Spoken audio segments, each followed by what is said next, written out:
doctorant en philosophie à Sorbonne Université, et je vais vous parler d'altruisme efficace. Alors avant ça, je tenais à remercier l'Observatoire zététique ainsi que Mathias et Romain pour l'organisation de cet événement. Merci beaucoup. Et du coup, je vais commencer. Et en fait, une question qui va être un peu le fil directeur de cette présentation, c'est la question suivante. Comment peut-on prendre des décisions altruistes de manière à la fois informée et rationnelle? Et on va dire l'idée l'idée principale que je veux défendre dans cette présentation, c'est que l'altruisme efficace fournit une réponse possible à cette question. Peut-être parmi d'autres, mais l'altruisme efficace permet de mobiliser des outils de pensée critique pour venir éclairer nos décisions altruistes. Alors, qu'est-ce que c'est l'altruisme efficace? Il s'agit d'une philosophie et d'un mouvement social qui a été créé il y a un peu plus d'une dizaine d'années, à la fois à Oxford en Angleterre et à San Francisco aux États-Unis, et qui s'est ensuite développé et propagé partout dans le monde, et notamment en France, avec la création d'Altruisme Efficace France en 2016. Alors, et Altruisme Efficace France, on essaye de diffuser et sensibiliser un peu les publics aux idées d'altruisme efficace, et on essaye aussi d'animer une sorte de communauté d'individus, de personnes qui sont intéressées par toutes ces idées-là. Alors, s'il fallait définir rapidement l'altruisme efficace, tout simplement, on peut décomposer l'expression en ces deux termes. D'un côté, on a l'altruisme, c'est-à-dire l'idée d'essayer de dédier une partie significative de nos ressources à aider les autres, et de l'autre, l'efficacité ou la recherche d'efficacité, c'est-à-dire on essaye d'avoir le plus grand impact positif dans l'aide qu'on fournit. Alors voilà, j'ai dit ça. Maintenant, ce que je vais faire, c'est revenir à un exemple un peu plus concret, une situation où on se pose la question à quelle association est-ce que je vais faire un don. Et l'idée, c'est de montrer comment l'altruisme efficace, dans cette situation particulière de don, nous permet de mieux réfléchir à notre choix. Mais bien sûr, l'altruisme efficace a vocation à nous éclairer dans toutes nos décisions altruistes et pas seulement dans les décisions de don. Mais du coup, ça va être mon point de départ. Est-ce que je peux prendre une décision de don de manière informée et rationnelle? C'est-à-dire, vous pouvez imaginer, vous vous réveillez un jour et vous vous sentez un peu d'humeur altruiste et vous voulez dépenser, 10 ou 100 euros pour une association. Alors le problème auquel vous allez être confronté, c'est qu'en fait, il y a beaucoup d'associations, il y a beaucoup d'ONG, et elles prétendent tous faire un travail extraordinaire, et elles voudraient tous que vous leur donniez de l'argent. Donc on se trouve dans une situation un peu compliquée. Alors on croule sous les prospectus et brochures diverses où on a plein d'arguments pour donner à telle ou telle association, ou alors à l'occasion d'autres événements récents. Donc la question, c'est comment est-ce qu'on peut procéder? Alors, on pourrait imaginer qu'il n'y a pas vraiment de manière rationnelle et informée de procéder dans ces cas-là. Pourquoi? Parce que peut-être que c'est subjectif. C'est une question de don, du coup, c'est la morale, c'est des trucs qui n'ont rien à voir ni avec la rationalité, ni avec la science.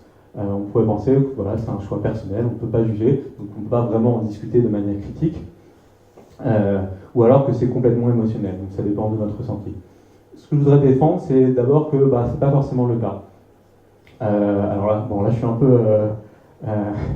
peu direct, mais voilà, je pense que c'est pas forcément le cas, et ce qu'on peut d'abord discuter de manière critique, c'est les meilleurs moyens pour atteindre des objectifs qu'on se serait fixés quand on donne notre argent. Donc on pourrait très bien imaginer que, ok, je veux donner mon argent, mais en donnant mon argent, je veux aussi remplir ou accomplir tel ou tel objectif.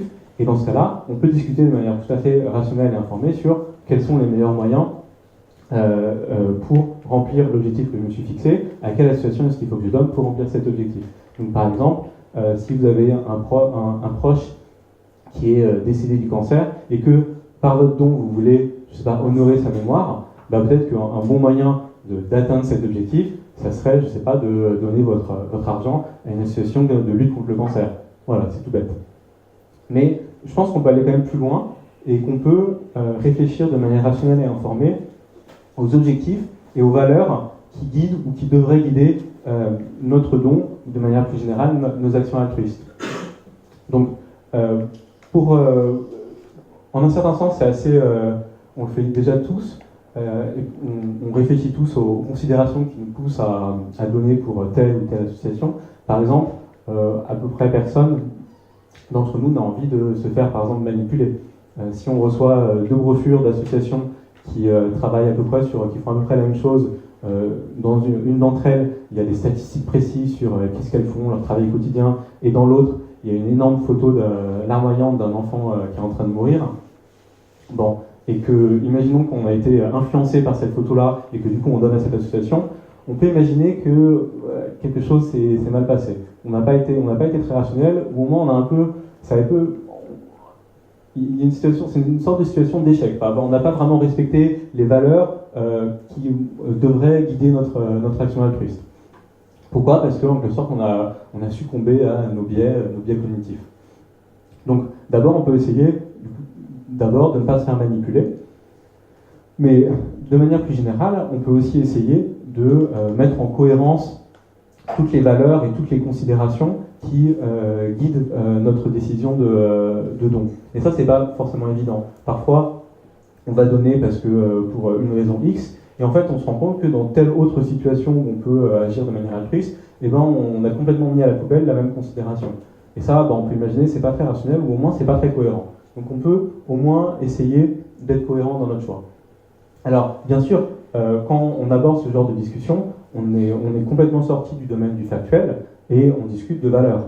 Mais pour autant, ça ne veut pas dire forcément que c'est complètement arbitraire. C'est-à-dire qu'on amorce du coup une réflexion éthique et il y a plein de gens qui l'ont fait avec nous, qui l'ont fait avant nous en philosophie. On peut discuter de manière intéressante, on peut changer d'avis, changer notre opinion et penser que quelqu'un a apporté un argument super convaincant et du coup se rallier à sa position. Alors après, est-ce qu'on peut vraiment dire qu'on a fait des progrès de la même manière qu'on aurait fait des progrès, qu'on pourrait faire des progrès en sciences? Là, c'est beaucoup plus controversé. Est-ce qu'il y a des valeurs qui seraient complètement objectives et absolues? Là aussi, c'est très controversé. Donc, je ne vais pas chercher à répondre à cette question. Mais au moins, je pense qu'on peut, on peut réfléchir de manière rationnelle à ces questions-là. Et voilà, et se lancer dans la discussion pour essayer d'éclairer nos choix. Et ça, c'est vraiment la perspective que prend l'altruisme efficace, où on essaye vraiment d'initier cette réflexion éthique, parce que de toute façon, en quelque sorte, on n'a pas vraiment le choix, puisqu'on est tous amenés à prendre des décisions qui pèsent un peu sur les autres, qui vont affecter les autres, et autant essayer de les prendre le mieux possible. Donc, autant se lancer dans ces discussions-là, même si on ne sait pas trop où ça va nous mener. Alors pour autant, donc dans l'altruisme efficace, il y a quand même une série de principes qui sont souvent pris pour acquis, même si on peut bien sûr les remettre en question, mais ils sont plutôt intuitifs, même s'ils ont des conséquences plutôt parfois contre-intuitives. Donc on va les passer en revue. Le premier principe qu'on prend souvent pour acquis, c'est celui tout simple de quand on donne à une association, ou de manière générale, quand on agit de manière altruiste, ce qu'on essaye de faire, c'est de contribuer à améliorer la vie d'autres individus. C'est quasiment tautologique, altruiste, les autres. Alors pourtant, c'est pas tout à fait consensuel, parce qu'on peut imaginer accorder de la valeur intrinsèque, non pas aux autres individus, mais peut-être à des choses, comme des cathédrales. Donc c'est pas du tout évident comme principe, et on peut le discuter. Par ailleurs, alors contribuer à améliorer la vie des individus, là quand même il y a pas mal de flou, parce qu'on ne sait pas trop ce que ça veut dire améliorer la vie. Donc on peut dire c'est que faire en sorte que la personne se sente mieux, que sa vie aille mieux. On peut faire appel à d'autres notions comme celui de bien-être, on essaye d'améliorer le bien-être des autres individus. Mais bon, là il y a pas mal de discussions philosophiques qui sont sous-jacentes et que je vais pas explorer plus. Mais souvent on a une autre exigence. C'est comme on attribue vraiment de la valeur aux autres individus et à comment va leur vie, on peut penser que plus on aide d'individus et plus on améliore la vie d'autres individus, mieux c'est.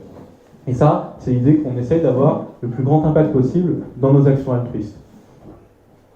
Alors là aussi, donc ça peut sembler assez intuitif, parce que ce qui nous intéresse, c'est vraiment la manière dont les autres individus vivent. Est-ce qu'on peut vraiment les aider? Ce qui nous intéresse, c'est pas seulement d'avoir bonne conscience, d'avoir aidé une seule personne. Si on peut en aider plus, a priori, c'est mieux.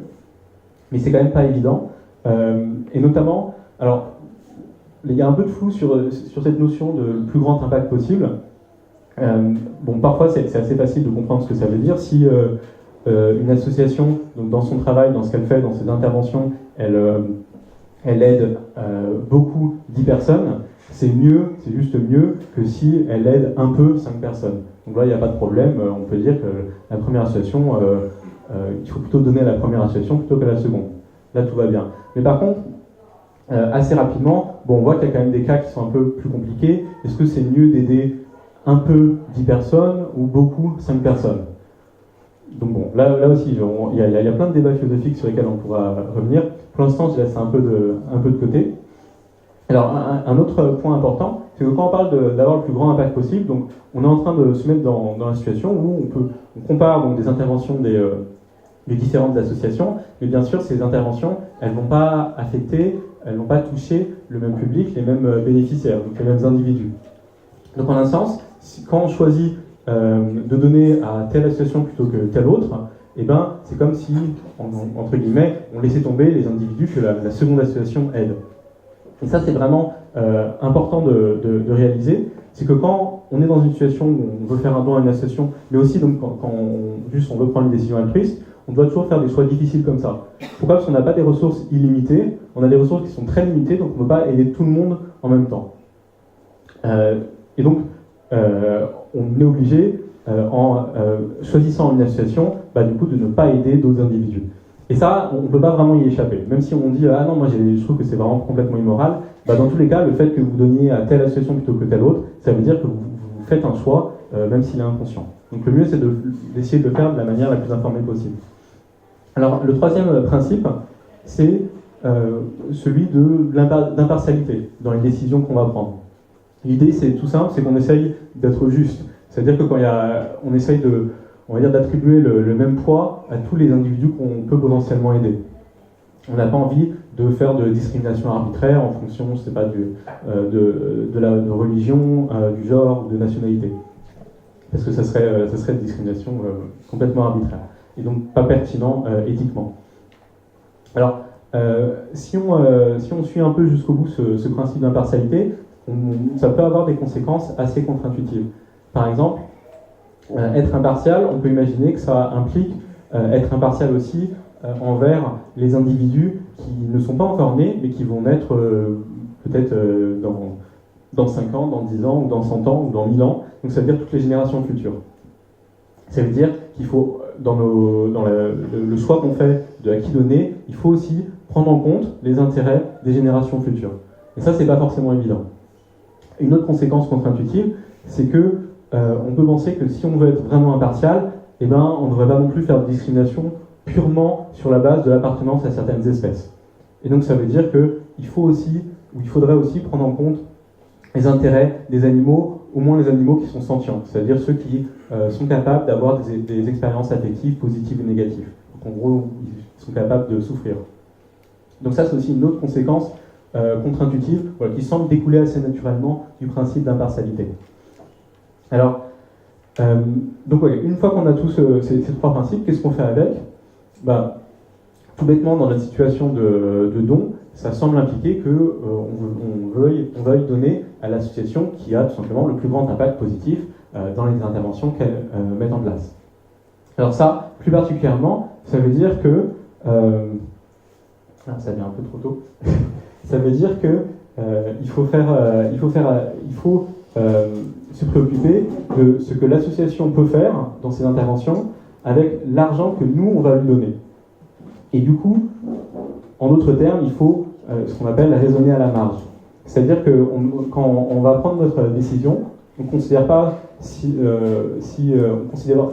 on réfléchit pas à est-ce que l'association, dans tout le travail qu'elle a fait, peut-être depuis qu'elle a débuté, est-ce que ce travail, c'est un travail qui a eu un grand impact ou pas, mais on réfléchit plutôt à la question suivante, est-ce que si moi, là tout de suite, j'ajoute de l'argent, que va devenir cet argent-là? Est-ce que moi, je peux faire une différence? Quelle différence, moi, je vais faire? Et ça, c'est ce qu'on appelle raisonner à la marge. Parce que c'est nous, a priori, qui sommes on cherche à réfléchir à est-ce que notre choix va avoir un impact, pas le choix de tous les donateurs de l'association. Alors je reviendrai là-dessus un peu plus tard. Mais ok, donc ça c'est un peu toute la théorie. C'est ce qu'on essaie de faire. Donc on essaie de réfléchir à quelles associations donner en fonction de l'impact qu'elles auraient. Mais on peut se poser la question, mais comment est-ce qu'on peut vraiment déterminer ça? Comment est-ce qu'on peut déterminer les interventions qui sont les plus efficaces? Donc, qui sont les plus efficaces, c'est-à-dire qui ont le plus d'impact pour un montant de ressources que vous avez mis dans cette intervention. On peut être un peu pessimiste. Pourquoi? Parce qu'au final, on sait très peu de choses sur les conséquences de nos actions en général. On sait très peu de choses sur le fonctionnement des associations. On sait très peu de choses sur ce qu'elles font. Et ensuite, il y a plein d'incertitudes un peu partout. Donc, on pourrait partir un peu pessimiste et en disant bon bah on peut vraiment pas avancer, ça sert vraiment à rien d'y réfléchir plus.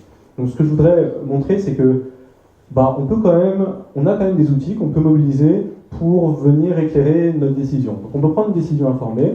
Alors bien sûr, c'est pas du tout une décision définitive, mais on peut quand même faire des progrès là-dessus. Donc il n'y a pas de raison de partir pessimiste. Alors d'abord, on a des outils assez théoriques, et notamment des outils qui ont à voir avec la rationalité, avec la pensée critique, et notamment tout ce qui concerne la prise en compte des incertitudes. Ce qu'on essaie de faire quand on essaie de déterminer l'impact qu'a une association dans certaines de ses interventions, au final, c'est de comprendre, ça va être quoi les conséquences de mon action. Donc si moi j'ai fait ça, alors qu'est-ce qui va se passer? En gros, ce que ça nécessite, tout ça, c'est d'avoir une bonne représentation de comment le monde y marche. Et notamment comment le monde y marche, quand moi je vais donner de l'argent à l'association, qu'est-ce qu'elle va faire avec, qu'est-ce qui va se passer ensuite, et ça va être quoi les conséquences à court terme, à moyen terme, etc. Et pour faire ça, c'est très important de penser de manière non binaire. Donc, très souvent, on peut être tenté de penser du coup, de manière binaire, donc d'avoir juste des croyances, je pense que X, ou je crois que non X, je pense que Macron va gagner les élections en 2020, ou je pense que Le Pen va gagner les élections. Mais en fait, très souvent, on n'a jamais vraiment ce degré de certitude, on ne peut pas être sûr que Macron ou Le Pen va gagner. En général, on a plutôt des degrés de croyance. Et donc, c'est vraiment important de pouvoir mobiliser ces degrés de croyance, donc ces degrés de certitude, parce que quand on veut évaluer l'impact qu'on a dans nos actions, et notamment donc, l'impact des interventions des associations, très souvent, il y a beaucoup d'incertitudes. Et on ne peut pas savoir avec certitude que ça va sauver la vie de 10 personnes. Peut-être que ça va sauver la vie que de 5 personnes, peut-être de 0, peut-être que l'impact va être négatif, etc. Donc c'est vraiment important de bien prendre en compte ça. Et parallèlement, aussi de mettre à jour donc, nos croyances sur ce qui va se passer en fonction des nouvelles informations, des connaissances qui s'accumulent, qu'on peut recevoir. Et en particulier, il y a pas mal d'incertitudes, donc j'ai dit sur les conséquences des actions. Parfois, une association peut vouloir faire quelque chose qui n'a que 10% de chance de réussite. Et peut-être que si ça réussit, alors l'impact va être extraordinaire, peut-être va sauver l'humanité, je ne sais pas, mais il y a 90% de chances qu'elle échoue, dans ce cas-là, l'impact c'est zéro. Une des questions qu'on peut se poser, c'est qu'est-ce qu'on fait, comment on évalue cette intervention-là, étant donné qu'on a autant d'incertitudes sur l'impact potentiel. Et la solution, c'est de raisonner en espérance mathématique, donc en gros de pondérer la probabilité de succès d'une intervention avec l'impact que l'intervention réussie aurait. Donc voilà, ça ça vient directement de la boîte à outils assez classique, tout ce qui est rationalité, mais ce sont des choses qu'on peut venir mobiliser. On peut aussi mobiliser d'autres connaissances, et notamment des connaissances scientifiques. Et là, je vais prendre un exemple précis, mais en fait, il y a plein d'autres exemples de connaissances qu'on peut venir mobiliser. L'exemple que je prends, c'est tiré de l'économie de développement, et je vais vous demander du coup de vous mettre à la place d'un ministre de la Santé dans un pays en développement, Et vous, ce que vous voulez faire, c'est augmenter la durée de scolarité des enfants dans votre pays. Et du coup, on vous a donné un peu d'argent pour faire ça, et vous demandez, c'est quelle est la politique publique qui me permettrait d'augmenter le plus la durée de scolarité des enfants. Et donc, vos conseillers vous présentent les interventions suivantes. Alors, des transferts monétaires conditionnels aux familles. Ça veut dire en gros qu'on donne simplement de l'argent aux familles qui ont des enfants qui vont à l'école, mais on donne l'argent seulement si les enfants vont bien à l'école, c'est pour ça qu'ils sont conditionnels. On propose une autre intervention, de donner gratuitement des uniformes scolaires, de donner plus d'informations aux enfants, notamment sur les bénéfices de l'éducation sur leur revenu futur, donc de leur montrer que en fait ça vaut vraiment le coup de poursuivre vos études. Et enfin, on peut essayer d'améliorer la santé des enfants. Et la question qui se pose, c'est quelle est l'intervention que vous, en tant que ministre de la Santé, vous allez décider de mettre en place? Et du coup, quelle intervention est la plus efficace? Et ça, c'est pas du tout évident. Alors, on peut prendre quelques secondes pour un peu réfléchir à laquelle semble être la plus pertinente, celle qui va avoir le plus grand impact positif. Mais en fait, la première chose, je pense, qui apparaît, c'est que c'est pas du tout évident. On peut essayer d'imaginer les mécanismes qui permettraient de comprendre pourquoi telle ou telle intervention aurait le plus d'impact, mais c'est vraiment pas du tout évident. Et en fait, dans la littérature économique, notamment en économie de développement, en fait, une méthodologie a été développée justement pour répondre à ce genre de questions, avec une méthodologie qui est tirée de ce qui se fait en médecine, où en gros on essaie de tester l'efficacité de médicaments. Et alors on cherche à tester l'efficacité de différentes interventions, et on fait ce qu'on appelle des essais randomisés contrôlés, où en gros on va prendre un échantillon du coup de la population qu'on veut aider, donc ici les enfants dans un certain pays en développement. Et en gros, on va essayer de tester chacune des interventions sur des sous-ensembles donc, de notre groupe. Donc, on va à certains enfants, on va leur faire des transferts monétaires conditionnels. À d'autres, on va leur donner des uniformes scolaires gratuits. À d'autres, etc. Et à un dernier groupe, le groupe contrôle, on va rien faire, on va pas toucher. Et ensuite, on revient quelques années plus tard et on mesure la durée de scolarité et on se rend compte quelle intervention a été la plus efficace. Et si on fait ça, et qu'on fait beaucoup de statistiques assez subtiles après, on obtient quelque chose comme ça. Donc là, tout à gauche, on a la distribution d'uniformes, donc avec une expérience qui a été faite au Kenya. Là, on a la distribution conditionnelle d'argent. On a d'autres, et là, on a l'information plus d'informations données aux enfants. Et là, on a plusieurs autres.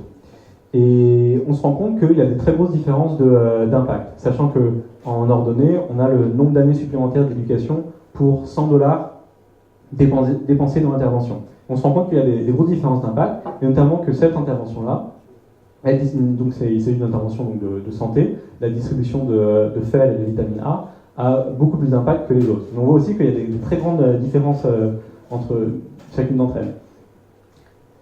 Mais quand on ajoute une dernière intervention qui a été mise en place, c'est deworming, c'est la distribution de vermifuges contre les vers intestinaux qui peuvent infecter les enfants, et en fait on se rend compte que celle-ci, elle est beaucoup plus efficace que toutes les autres. Là on est à peu près, pour $100 dépensés, on est à 12 années additionnelles d'éducation qui sont comme conséquence. Donc c'est vraiment assez impressionnant, et ce que ça montre, c'est au moins que d'abord, on peut venir mobiliser ce genre de travaux pour éclairer notre décision, mais qu'en plus, ça vaut le coup quand même parce qu'il y a quand même des différences assez spectaculaires d'impact. Et des choses qui n'étaient pas du tout évidentes. Alors bien sûr, ce genre de méthodologie, elles ont aussi leurs limites. Donc par exemple, vous pouvez essayer de comparer des interventions comme la distribution de médicaments ou la distribution d'uniformes gratuits, mais ça va être un peu plus compliqué de comparer des choses du type qu'est-ce qui se passe si on fait une révolution communiste dans tel pays. Pourquoi? Parce qu'on n'a pas la population, on n'a pas assez de pays différents pour faire les tests et tout ça. Et ça serait un peu éthiquement douteux.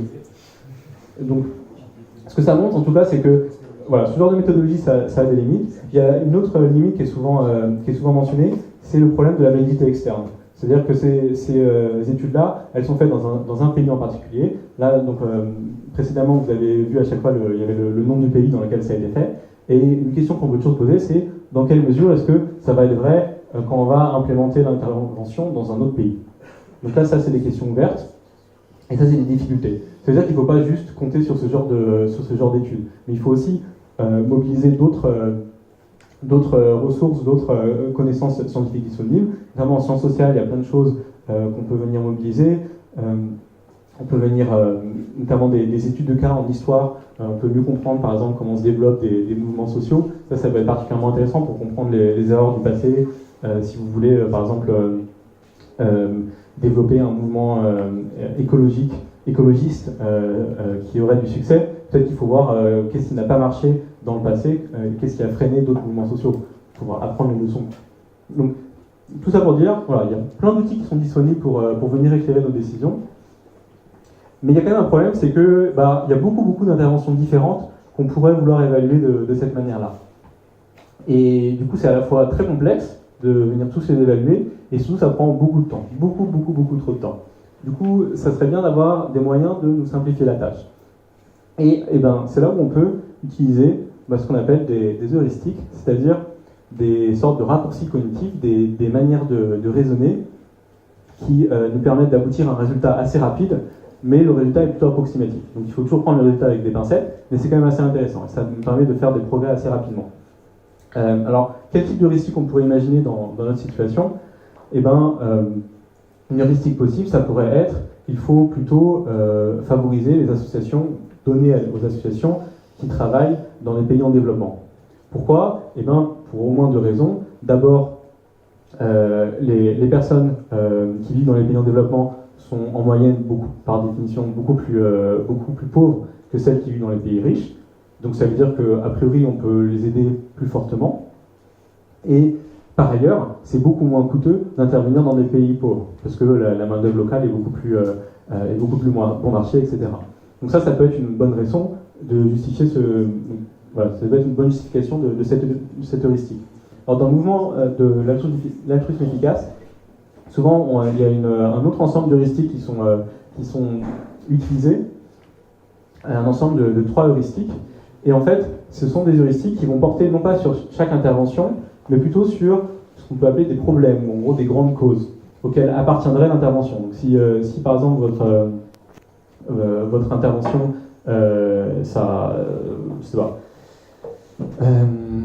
ça lutte contre la pauvreté en France, on pourrait dire la cause ou le problème que l'intervention cherche à résoudre, c'est la pauvreté en France.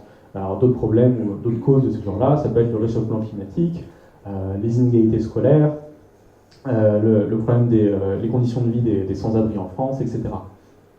Et là, ce qu'on va faire, c'est on va présenter des heuristiques qui permettent de ce qu'on appelle prioriser, donc en gros de classer ces problèmes ou ces grandes causes en fonction de quel est leur score sur une série de trois facteurs. Le premier facteur, c'est ce qu'on appelle l'ampleur, et ça correspond tout simplement à combien d'individus sont affectés et à quel point leur bien-être en est dégradé. Donc ça semble assez intuitif. Plus l'ampleur d'un problème est élevée, plus, toutes choses égales par ailleurs, ça vaudrait le coup d'intervenir et de venir essayer de résoudre le problème. Alors pour prendre un exemple précis, par exemple, si on prend le réchauffement climatique, ça on peut imaginer que c'est un problème qui a une très grosse ampleur, que ça touche l'ensemble de l'humanité et même l'ensemble de la planète. Pour prendre un autre exemple, on pourrait imaginer qu'il y a certaines maladies très rares qui ne touchent que quelques centaines de personnes dans le monde. On pourrait essayer de chercher un remède à cette maladie très rare. On pourrait imaginer qu'à côté, il y a une autre maladie qui, elle, est beaucoup plus commune. Soigner et trouver un remède pour cette maladie, ça semble être une cause, parce qu'elle a beaucoup plus d'ampleur, qui est beaucoup plus intéressante. Et ce serait plutôt là qu'il faudrait focaliser nos efforts, toutes choses égales par ailleurs. Un deuxième heuristique, c'est ce qu'on peut appeler le potentiel d'amélioration. En gros, est-ce qu'il est facile d'avancer dans la résolution du problème? Donc pour reprendre l'exemple des maladies, on pourrait imaginer que pour certaines maladies, il n'y a aucun remède existant qui existe, donc ça veut dire qu'il qu'il faudrait faire des recherches pour trouver potentiellement un remède, mais tout est assez spéculatif. Et on pourrait imaginer à côté une autre maladie où là on a un remède qui est tout prêt et il suffit juste de diffuser à grande échelle ce remède, ces médicaments pour soigner tout le monde. Bon, bah, dans ce cas-là, la deuxième maladie, elle a un meilleur, en tant que problème, elle a un meilleur potentiel d'amélioration. Et enfin, la troisième heuristique, qui est peut-être un peu moins intuitive, c'est le caractère négligé du problème. Quelle quantité de ressources financières, humaines ou autres est actuellement dédiée à la résolution de ce problème.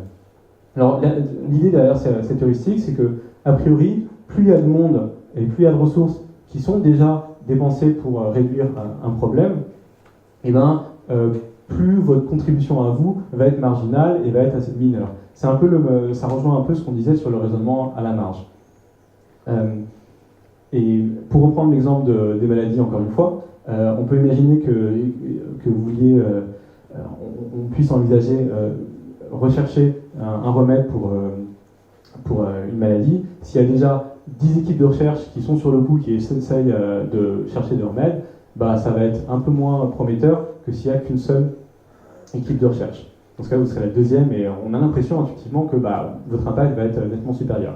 Cette heuristique, le caractère négligé, ça capture un peu cette intuition-là. Alors, il y a une leçon aussi un peu derrière, sous-jacent à l'utilisation de cette heuristique, c'est que quand on dit négliger, en fait, c'est négligé par les autres. Est-ce qu'on préfère venir résoudre des problèmes pour lesquels personne d'autre, peut-être sur Terre, ne cherche à résoudre, ou alors est-ce qu'on vient s'ajouter à la masse des gens qui travaillent déjà dessus? Et l'idée, c'est assez important, c'est que, en fait, quand on réfléchit à nous, quel peut être notre impact, il faut effectivement considérer que il y a plein d'autres gens à côté, et ces gens-là, ils prennent des décisions pour plein d'autres raisons, mais que du coup, vous pouvez tenir pour acquis que je sais qu'il y a pas mal de gens qui vont qui sont actuellement là en train de travailler sur le cancer, par exemple. Donc, ça veut dire en quelque sorte que nous, ce qui nous intéresse, c'est ce que nous, on va faire, c'est pas ce que les autres gens vont faire. En quelque sorte, on les tient un peu comme fixés. Mais pour autant, ça ne veut pas dire qu'on ne peut pas agir de manière collective. On peut venir se coordonner avec d'autres gens. Peut-être qu'il y a d'autres gens qui raisonnent un peu de notre manière-là, qui se posent la question, où est-ce que je peux travailler, ou à qui je peux donner pour résoudre le problème qui serait le plus négligé. Dans ce cas-là, on peut se coordonner ensemble et agir de manière collective. Donc ça n'empêche pas d'agir de manière collective, mais ça veut juste dire qu'il faut quand même être en quelque sorte réaliste sur ce que les autres gens, les États, etc., les autres financeurs font de leur temps et de leurs ressources. Ok. En utilisant donc ces trois critères précédents, on peut commencer un peu à explorer donc les différentes causes et les différents problèmes pour essayer d'identifier ceux qui seraient entre guillemets prioritaires. Alors donc c'est une des grandes tâches qui est accomplie dans le mouvement Action efficace. Alors bien sûr, donc là je vais vous en présenter trois causes qui sont considérées actuellement comme plutôt prioritaires, mais pour autant il faut bien se rendre compte que c'est à l'heure actuelle, dans l'état actuel de nos connaissances. On pourrait très bien imaginer que dans 5 ans ou dans 10 ans, on obtienne des nouvelles informations qui changent complètement, donc la liste des causes prioritaires. Ça serait tout à fait normal. Donc voilà. Alors, du coup, la première cause qui semble actuellement prioritaire, c'est ce qu'on peut appeler la santé et la pauvreté dans les pays en développement. Et ça, en gros, c'est les travaux qu'on a vus en économie du développement, qui mettaient en évidence l'efficacité des interventions de santé, ça vient un peu justifier le choix de cette cause. D'abord, si on reprend les trois critères, d'abord, ça touche beaucoup d'individus, plusieurs milliards d'individus, donc c'est un problème qui est ample, qui a beaucoup d'ampleur. Potentiel d'amélioration est plutôt bon. Ça, c'est ce qu'on a vu avec les travaux sur l'efficacité des interventions de santé. Et par ailleurs, c'est plutôt négligé. Plutôt négligé, voilà. On peut discuter à quel point c'est vraiment négligé, est-ce que c'est négligé par rapport à quoi, à quelle autre cause, etc. Mais en tout cas, les autres causes, les autres problèmes qu'on va voir juste après, sont plus négligés que celle-ci. Ok. La deuxième, c'est souffrance d'animaux en élevage industriel. Alors pour bien comprendre ça, il faut se rappeler, on avait dit qu'un des principes qu'on essayait d'appliquer, c'est l'impartialité. On avait dit, si on essaie d'être impartial, alors il faut se préoccuper des sorts des animaux, au moins des animaux sentients. Or, on se rend compte, actuellement, il y a plusieurs milliards d'animaux qui sont élevés donc, dans des élevages industriels et qui ont des conditions de vie et d'abattage qui sont très très très très mauvaises, très terribles. Donc on peut, si bien qu'on puisse imaginer que leur vie, elle ne vaut pas vraiment la peine d'être vécue. Donc ça voudrait dire qu'il y a beaucoup de souffrance et du coup que ce problème-là de leur souffrance, il a une ampleur assez élevée. Par ailleurs, il y a des moyens plutôt évidents d'améliorer leurs conditions. Donc, on peut penser par exemple au travail de L214, donc de diffusion et un peu d'influence de l'opinion publique, mais il y a aussi d'autres solutions possibles, comme par exemple les solutions technologiques. En ce moment, il y a la viande cultivée qui commence un peu à se développer. Donc il y a pas mal de solutions potentielles à ce problème-là. Donc le potentiel d'amélioration est plutôt bon. Et enfin, en termes de caractère négligé, là-dessus, c'est sur un problème beaucoup plus négligé que celui de la santé et pauvreté dans les pays en développement. Ok. Et enfin, la troisième grande cause qui est souvent mise en avant comme particulièrement prioritaire, c'est un peu ce qu'on peut regrouper sous le terme de risques catastrophiques globaux. Là aussi, pour bien comprendre, il faut revenir à principe d'impartialité. On a dit que ça semblait plutôt impliquer qu'il faille prendre en compte les générations futures.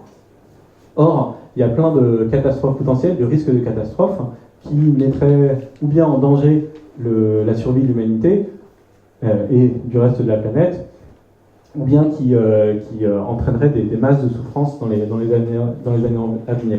Alors, comme exemple un peu classique, il y aurait le réchauffement climatique, qui serait un risque catastrophique, qui a à vrai dire une probabilité d'occurrence assez élevée. On peut ensuite discuter à quel point est-ce que le réchauffement climatique menace l'existence même de l'humanité ou pas, mais en tout cas, ça semble plutôt être comme je disais, ça semble être un problème qui a une ampleur assez élevée. Mais par contre, le réchauffement climatique, en comparaison, c'est plutôt négligé comme problème, mais en comparaison avec les autres risques catastrophiques que je vais mentionner là, ça l'est pas tant que ça. Un risque catastrophique qui est bien plus négligé, c'est par exemple le risque de guerre nucléaire. Au niveau mondial, il y a relativement peu de ressources qui sont affectées à réduire au maximum le risque qu'une guerre nucléaire ait lieu et en gros détruise complètement l'humanité. Un autre exemple de risque catastrophique qui est bien plus négligé, les risques de pandémie, où là aussi, au niveau mondial, il y a relativement peu d'efforts qui sont mis pour essayer de réduire ces risques. Et pourtant, là, ça pourrait constituer un risque vraiment contre l'existence de l'humanité. Et enfin, un troisième risque qui est encore plus négligé, mais qui l'est un peu moins maintenant avec le temps, c'est ce qui concerne les dangers liés à une intelligence artificielle qui serait hors de contrôle. Donc qui serait hors de contrôle et qui serait... Il ne faut pas imaginer trop les scénarios à la Terminator, mais il faut plutôt imaginer juste une intelligence artificielle qui est assez puissante parce qu'elle comprend bien le monde dans lequel elle évolue, mais aussi qui n'a pas des valeurs qui soient parfaitement alignées avec les nôtres, avec celles de ses créateurs. Et dans ce cas-là, si en gros on est un peu sur son passage, elle pourrait très bien chercher à nous détruire ou bien à affecter la société de la manière qu'elle voudrait. Donc ça c'est un risque qui est souvent pris au sérieux, particulièrement au sérieux dans le mouvement Attention Efficace, notamment parce qu'il est vraiment particulièrement négligé. Et qu'en général, les gens ont tendance à penser que c'est une idée complètement saugrenue. Ok. Du coup, voilà, là je suis un peu revenu du coup sur tout un peu les outils qu'on pouvait mobiliser, à la fois les heuristiques, les connaissances scientifiques, etc. Et maintenant, je retourne un peu à des problématiques plus concrètes qui, si on veut par exemple agir au sein en faveur des causes que j'ai présentées, les causes prioritaires, etc. Qu'est-ce qu'on fait? Qui sont en gros les acteurs qui ont fait un peu ce travail de recherche et qui ont essayé de prioriser les problèmes pour lesquels on peut avoir le plus d'impact. Alors, Guy Voel, c'est un des ce qu'on pourrait appeler un évaluateur d'ONG qui a été créé, je crois, en 2007 et qui a, depuis le début, comme objectif de comparer et ensuite d'identifier les organisations les plus efficaces qui travaillent dans le domaine de la pauvreté dans les pays en développement. Et du coup, GiveWell a identifié toute une série d'associations, notamment parce que certaines de ces associations mettent en place des interventions qui ont été évaluées comme étant très très efficaces. Alors je vous laisse aller sur le site GiveWell, est vraiment à la fois est incroyablement riche et on peut facilement perdre 1 ou 2 ou 3 semaines rien pour essayer de comprendre pourquoi GiveWell a identifié cette association comme particulièrement efficace, mais ils ont vraiment un idéal de transparence qui est assez remarquable, en essayant vraiment de détailler exactement tout leur processus de décision, pourquoi à la fin ils ont identifié ces organisations-là. En ce qui concerne la deuxième cause qu'on peut considérer comme prioritaire, tout ce qui concerne la souffrance des animaux, là on a un autre organisme d'évaluation qui essaye de faire ce travail de recherche, c'est Animal Charity Evaluators, qui a identifié toute une série les top charities, c'est 3 ici. Donc toute une série d'organisations qui semblent faire un travail efficace pour défendre les intérêts donc des animaux, et notamment des animaux en élevage industriel. Et notamment on trouve L214, non pas dans les top charities, mais dans les standard charities, donc le niveau juste en dessous. Alors, j'ai commencé en fait en parlant d'une ressource particulière qu'on peut mobiliser. Mais en fait, il y a plein de ressources différentes qu'on peut mobiliser pour mener à bien des actions altruistes. Pourquoi est-ce que j'ai parlé en particulier je suis parti de l'argent? Parce que c'est parfois une ressource qu'on a tendance à un peu dévaloriser en disant c'est un peu impur, vaut mieux s'engager directement. Mais pourtant, on a quand même de bonnes raisons de penser que ne serait-ce seulement en résidant en France, en fait, on a quand même, on se situe dans la partie de la population la plus riche au niveau mondial, et que c'est quand même un atout, un avantage qu'on a, qu'il est assez intéressant de considérer. Donc c'est vraiment important de s'efforcer de bien le dépenser si on veut le dépenser. Donc sur le site Giving What We Can, il y a une sorte d'outil où on peut découvrir notre classement en termes de richesse au niveau mondial en fonction de notre revenu. Là, j'ai fait le test avec France, revenu du ménage de 15 000 euros annuel, et ça correspond à peu près à un SMIC, si je ne me trompe pas, pour un seul adulte, et on découvre qu'on est dans les 8,8% les plus riches au niveau mondial, et que notre revenu est plus de 13 fois supérieur au revenu moyen mondial. Donc ça, c'est juste pour montrer que ça, c'est quand même une ressource qu'il ne faut vraiment pas sous-estimer. Mais ce n'est pas du tout la seule ressource. Donc on peut faire plein d'autres choses. Alors on peut donner de l'argent, on peut manifester, on peut voter, on peut faire du bénévolat, on peut signer des pétitions, on peut aussi avoir d'autres talents cachés. Une ressource qui est particulièrement intéressante, et qui n'est bizarrement pas dans ces images-là, c'est notre carrière. Pourquoi ? Parce qu'on a à peu près 80 000 heures qu'on va dédier à notre carrière professionnelle en moyenne.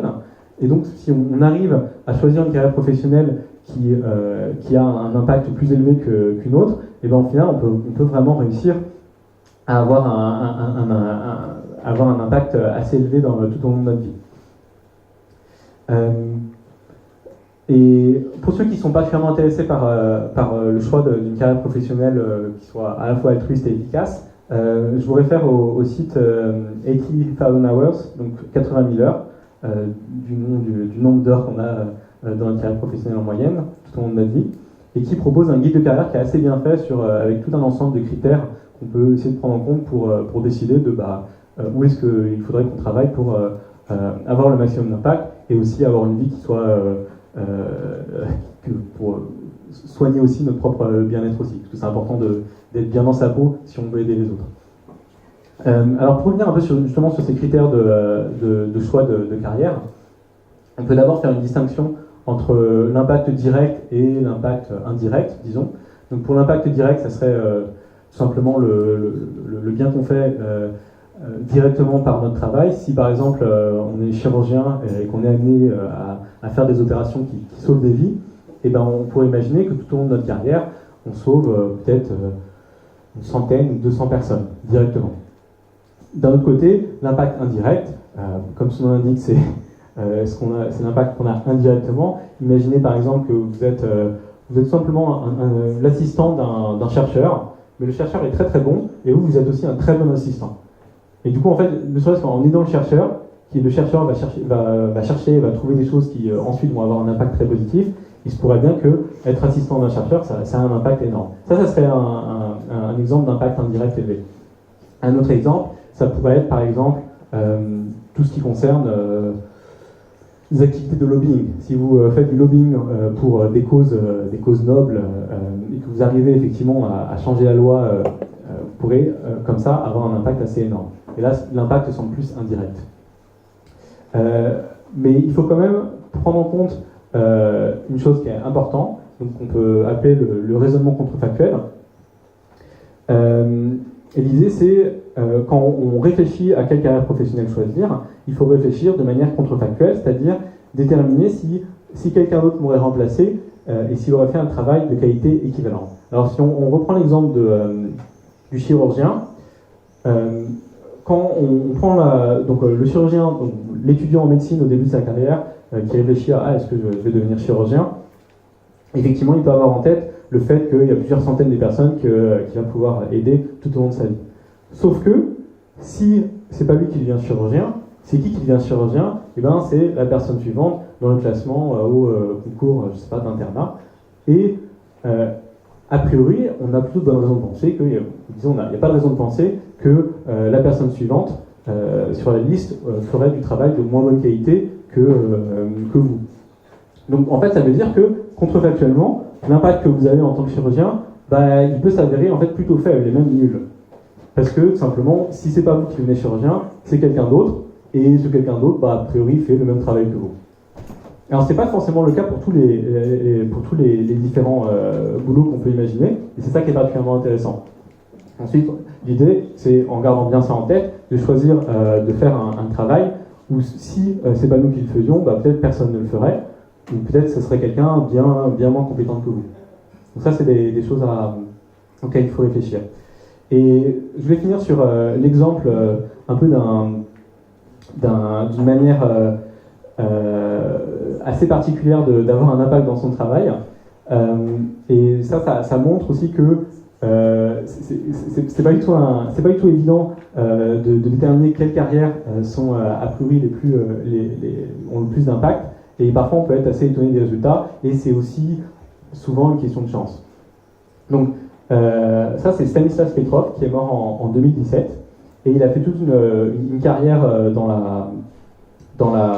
l'armée soviétique. Et en 1983, il était responsable de la surveillance. Donc, il avait tout un système informatique de surveillance anti-missile. Donc, il surveillait que les Américains n'envoyaient pas des missiles vers l'URSS. Et en fait, on a de bonnes raisons de penser que, en 1983, il a pris une décision qui a peut-être sauvé toute l'humanité. Qu'est-ce qui s'est passé? Eh ben, lui, il était responsable donc, de la supervision de ce système de surveillance, et le système de surveillance lui a soudainement indiqué qu'il y avait des missiles américains qui fonçaient vers l'URSS. La procédure normale, ça aurait été directement d'en informer ses supérieurs, mais s'il faisait ça, il y avait un risque assez élevé que l'URSS organise une riposte, et une riposte de l'URSS, ça aurait été assez violent. Le problème, c'est qu'on n'était pas sûr du tout qu'il y avait vraiment des missiles, parce que le système informatique, il peut avoir des bugs. Et de fait, c'était un bug. Et Stanislas Petrov n'a pas informé ses supérieurs de l'existence de cette menace. Il a tout simplement dit « Ah, c'est une fausse alerte ». Et il avait raison. Et en fait, en faisant ça, on peut penser que, contrefactuellement, peut-être que quelqu'un, un peu le bon soldat, aurait suivi les ordres, peut-être qu'on ne serait pas là pour en discuter. Donc il faisait simplement son travail, et ça j'aime bien cette citation, c'était la bonne personne au bon moment. Et parfois, l'impact qu'on peut avoir, ça dépend un peu de ça. Du coup, je conclus avec des idées pour, si vous voulez en savoir plus sur tout ça, et si vous voulez vous impliquer. Alors pour l'instant, il y a beaucoup de ressources en anglais, beaucoup, mais beaucoup moins en français. Donc en français, actuellement, on a seulement le livre, un des livres phares de Peter Singer, L'altruisme efficace, donc qui présente les idées un peu de base de l'altruisme efficace. Et en ligne, on a le site Altruisme Efficace France, où il y a un peu d'informations, mais pas tant que ça. Si vous êtes à l'aise avec l'anglais et que vous souhaitez vraiment savoir plus, je vous recommande d'aller directement sur effectivealtruism.org et ou alors d'emblée, vous pouvez aller voir aussi GiveWell, le type de méthodologie qu'ils emploient, etc. Et si vous voulez vous impliquer, vous pouvez nous contacter à Altruisme Efficace France et ou aller directement voir le groupe local Altruisme Efficace Grenoble. Et sur ce, merci beaucoup pour votre attention.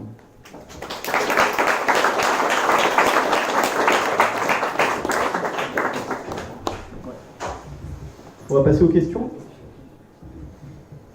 Alors si quelqu'un a une question, essayez de parler fort, parce que si vous êtes de ce côté-là, ceux qui sont là ne vous entendront pas forcément et inversement.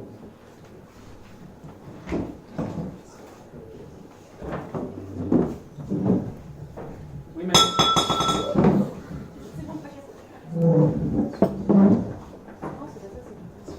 Lorsque vous classez vos causes, la question c'est est-ce que vous faites une analyse quantitative ou juste qualitative? Et est-ce qu'on peut vraiment être, si c'est pas complètement quantitatif, est-ce qu'on peut être vraiment rationnel? Alors, je pense que la distinction entre quantitatif et qualitatif ne doit pas être surestimée. Si par quantitatif, vous avez en tête qu'on a une sorte d'algorithme où en gros on remplit certains paramètres à la base et ensuite ça nous donne directement le résultat et le classement direct des causes, très clairement on n'a pas ça. Donc en un sens, oui, on est obligé aussi de mobiliser juste des considérations qualitatives. Par exemple, ne serait-ce que pour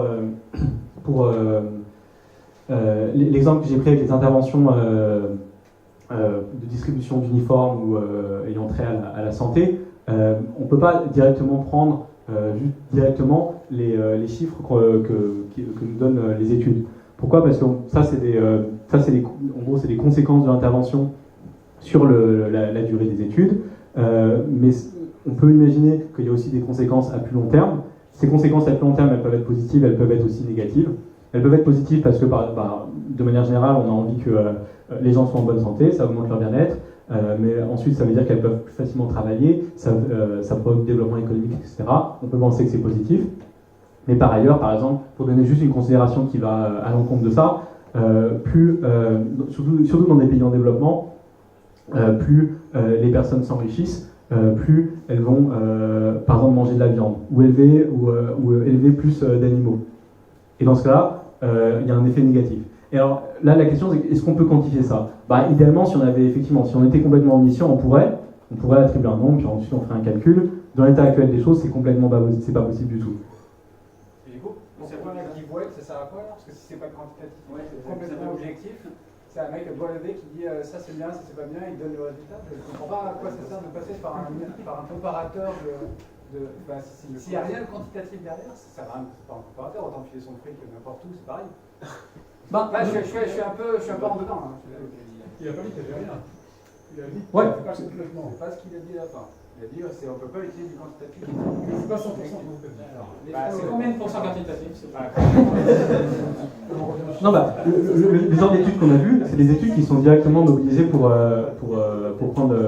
faire le choix à la fin. Donc c'est des études qui sont mobilisées par GiveWell. Ensuite, après, on n'a pas de manière directe de prendre ces études-là et ensuite d'avoir complètement de manière magique un nombre à la fin qui nous permet de faire le choix. Pour autant, est-ce que ça veut dire que c'est complètement subjectif? Ça dépend de ce que vous entendez par là. Moi, si on revient sur l'exemple de est-ce que Macron sera élu président en 2020? Alors, qu'est-ce que ça veut dire de fournir une estimation quantitative? Si je dis, je pense que il y a 45% de chance. Est-ce que c'est du doigt mais est-ce que c'est du doigt mouillé? Moi, j'ai pas l'impression. Si Parce il y a une que méthodologie derrière qui donne un chiffre, après c'est à toi de décider si le chiffre. Bah, si tu as une méthodologie, tu dois. D'accord. Si tu as une méthodologie derrière que tu peux critiquer et qui est claire, tu peux te dire oui, je peux être assez convaincu. Vas-y. Ah bah sur Geekbox. mais dans ce cas-là, oui, la réponse est clairement oui, il y a une méthodologie derrière. Et dans ce cas-là, je vous invite vraiment à aller voir la méthodologie. Parce qu'ils ont pensé à la fin. Hein, ouais. Attention, parfois on frise ce qu'on appelle un effet de frontière, en fait, l'idée que de disqualifier un... Il y a du rouge, il y a du bleu, d'accord? On sait que le rouge ça existe, c'est une couleur, on sait que le bleu ça existe, c'est une couleur. Et tu fais un dégradé entre les deux. Et je te demande où se trouve la frontière claire, où se trouve la frontière entre le rouge et le bleu. Tout le monde ne va pas mettre la barre au même endroit, d'accord? Et le fait qu'il y ait une incertitude liée à le positionnement de cette frontière, d'aucuns pourraient dire, ben voilà, regarde, vous êtes infoutu de dire la différence qu'il y a entre du rouge et du bleu, donc la notion de rouge et de bleu est disqualifiée. Tu vois. Alors là, je te prends l'exemple avec une couleur. On peut le faire avec le genre, par exemple. Vous n'êtes pas foutu de dire clairement ce que c'est qu'un homme ou une femme, parce que un homme, du coup, ça a un pénis et une femme, ça a un vagin. Ah oui, mais qu'est-ce qui se passe si c'est une femme qui a des testicules qui ne sont pas sortis? Et qu'est-ce qui se passe si ça a tout l'attribut d'une femme, mais en fait, c'est un chromosome XY? Tu vois, on fait quoi pour ces cas-là? C'est pas parce que la frontière est floue que les deux notions n'existent pas. Et c'est pas parce qu'on n'est pas capable de mettre un critère qui est hyper discriminant, qui permette de trancher de manière hyper confortable en mode manichéen, que le critère est complètement disqualifiable. Donc du coup, il faut accepter que le seuil a une forme d'arbitraire. Exactement, par exemple. Enfin, je veux dire, si c'est précisé dans l'équation et que tu sais que le sondage ne te dit pas il y aura 45% pour Macron, il y aura 45%, et on vous l'annonce avec plus ou moins 10%, c'est pas la même chose qu'avec une certitude de 0,1%. Donc je pense que le fait de faire un classement comme ça, à partir du moment où tu es transparent sur la méthode, je veux dire, ça ne disqualifie pas complètement l'idée de faire un top 3 par exemple. Mais après, tant que la méthode est précisée, il n'y a pas de souci. C'est pas parce que. Si la question c'est est-ce que la méthode est précisée, oui, elle est précisée. Si ensuite la question c'est comment exactement, c'est quoi la tête de cette méthode, est-ce que tout est parfaitement quantifié avec. Non. Mais pour autant, ça ne veut pas dire que c'est pas transparent. Et qu'il n'indique pas très clairement les considérations qu'ils ont eu en tête et pourquoi ils ont fait tel choix. Moi, je voudrais savoir si des associations comme GiveWell, justement, font une forme de contrôle continu de l'efficacité pour voir justement si lorsqu'on réapplique quelque chose qu'on avait mesuré être efficace dans certaines circonstances, continue de l'être. Et est-ce qu'on assiste à une forme de standardisation ou d'incitation en fait pour que les associations en question, altruistes, contrôlent elles-mêmes leur efficacité? Et j'abonde du coup à sa question parce que la mienne va dans le même sens. Comment est-ce que tu fais à un moment quand tu te dis très bien, on avait besoin de tel budget pour résoudre tel problème ou pour financer tel problème, on a atteint le budget, donc on les sort du top 3 parce qu'ils ont atteint leur quota. Exemple type, qu'est-ce que ça t'inspire quand il y a le toit d'une église qui crame et qu'on lève 1 milliard d'euros en 2 jours? Est-ce qu'à ce moment-là, il faut dire, bon bah je crois que c'est bon, on a le quota? Ouais. Alors pour répondre à la première question, oui, il y a un contrôle qui est fait. Alors c'est pas en continu, c'est à intervalles réguliers. Après, est-ce que ce contrôle, du coup, est-ce que ça promeut un peu des normes, plus des normes de transparence et de faire en sorte que les associations, les organisations elles-mêmes fassent ce travail? Je crois que ça avait. Alors, il faudrait voir, ils avaient un post de blog exactement là-dessus, je crois. Et en gros, je crois que c'était plutôt pessimiste sur la perspective d'inciter des grosses organisations, donc typiquement, je sais pas, Action contre la faim, tout ça, à avoir une meilleure évaluation de leur propre impact, parce qu'en général, il s'agit de très grosses organisations qui font des choses complètement différentes, et de manière générale, c'est juste très compliqué de changer la manière dont de très grosses organisations fonctionnent. Par contre, depuis le début du mouvement de l'adoption efficace, il y a pas mal de nouvelles organisations qui se sont créées, et qui ont été créées par des gens qui s'inspiraient directement des principes un peu du mouvement, et qui eux, du coup, avaient dès le début en tête l'idée d'évaluer ce qu'ils faisaient, et vraiment de rendre des comptes, et avec l'idée que si ce qu'on fait ça n'a aucun impact, ça ne sert à rien. Et dans ce cas-là, on peut dire que oui, ça a incité les organisations à essayer de plus s'auto-évaluer. Alors sur l'autre question, un critère qu'ils utilisent, qui est vraiment très très important dans leur méthodologie, pour évaluer et identifier les associations, c'est ce qui s'appelle le Room for More Funding, donc espace pour plus de financement. Avec l'idée effectivement que des organisations, elles ont besoin de financement pour mener à bien leurs interventions, elles ont aussi besoin de financement si elles veulent développer plus en avant donc, leurs interventions, mais très souvent, elles n'ont pas indéfiniment besoin d'argent. À partir du moment, exactement comme pour la cathédrale, on ne sait plus quoi faire avec l'argent. Parce que juste, le problème, c'est pas, on n'a pas assez d'idées pour utiliser tout. Et les organisations du coup qui sont identifiées et qui sont indiquées là, ce sont celles pour lesquelles qui ont assez d'espace pour plus de financement. C'est-à-dire qu'on peut donner à ces organisations et elles n'en auront pas trop. Et si elles en avaient trop, dans ce cas-là, elles ne seraient plus dans la liste. On avait une question là-bas au fond qui parle super fort. Ouais, j'avais une question sur deux choses sur Activité Efficace, sur le mode de fonctionnement, si c'est une association ou si c'est une boîte, et le mode de financement aussi. Ok. Alors, de manière générale, le mouvement de l'altruisme efficace, c'est une sorte de réseau un peu lâche de plein d'organisations différentes qui s'inspirent un peu du même ensemble d'idées, qui sont à peu près les idées que j'ai données là, avec les principes éthiques, etc. Du coup, et en général, il n'y en a aucune de ces organisations n'est une entreprise à but lucratif. La plupart sont des associations. En France, Altruisme Efficace France, c'est aussi une association, tout simplement. Au niveau des financements, souvent les dons. Parce que, donc là, j'en ai pas parlé, mais si on pense que c'est particulièrement important de pouvoir évaluer différentes causes, de pouvoir mieux comprendre où on peut dépenser son argent, ça peut avoir un fort impact de dépenser de l'argent dans cette recherche-là. Et donc, en sorte de financer des organisations qui sont un peu alignées sur ces objectifs d'altruisme efficace. Et donc, il y a pas mal d'argent qui afflue comme ça. Et vous en faites quoi? Comment on fait ça sur Giveaway? Non, mais si on donne de l'argent à une alors, association Altruisme Efficace France, par exemple, vous, c'est vos actions, ça va être quoi? Ok, il faut distinguer effectivement. Donc, quand j'ai parlé un peu des organisations, j'avais en tête les organisations un peu cœur du mouvement. Altruisme Efficace France, c'est pas une organisation cœur du mouvement du tout. C'est un groupe national qui est plutôt local. Pour l'instant, il y a une personne salariée et c'est tout. À côté, il y a juste une vingtaine, une trentaine de bénévoles. Donc on n'est pas du tout un poids lourd. Les poids lourds, effectivement, on leur donne là, elles vont avoir une perspective très transparente sur la manière dont elles utilisent les fonds qu'elles reçoivent, etc. En France, Altruisme Efficace France, là pour l'instant, comme c'est encore une fois c'est vraiment une toute petite association et que du coup mettre en place ces processus un peu d'auto-évaluation, c'est aussi coûteux en ressources. On n'a pas franchement fait de travail extraordinaire là-dessus. Donc pour l'instant, si vous donnez à Altruisme Efficace France, il y a beaucoup de chances que ça puisse financer par exemple les brochures derrière ou des choses comme ça. Parce qu'on est une petite association et qu'on essaie de faire plutôt de la diffusion d'idées. Donc ça n'a pas grand-chose à voir avec ce que peuvent faire d'autres organisations qui se réclament un peu de ces idées-là. Est-ce que c'est le 60 millions de consommateurs de l'altruisme? C'est une bonne question. J'avais jamais vu des choses comme ça. Je dirais qu'une vraie, ça serait 60 millions de consommateurs. Si 60 millions de consommateurs s'interrogeaient aussi sur ce que ça veut dire de consommer. Et ce que ça veut dire pour un produit d'être un bon produit. Et par ailleurs, autre précision assez importante, donc l'altruisme efficace, comme je l'ai mentionné, à la base, en fait, historiquement, c'est vrai qu'il y avait pas mal d'accents qui étaient mis sur le côté don. On se demandait qu'est-ce qu'on peut faire si on veut donner de l'argent. Mais ensuite, on s'est rapidement rendu compte que très souvent, ce qu'on peut faire avec notre carrière, ça peut avoir beaucoup plus d'impact.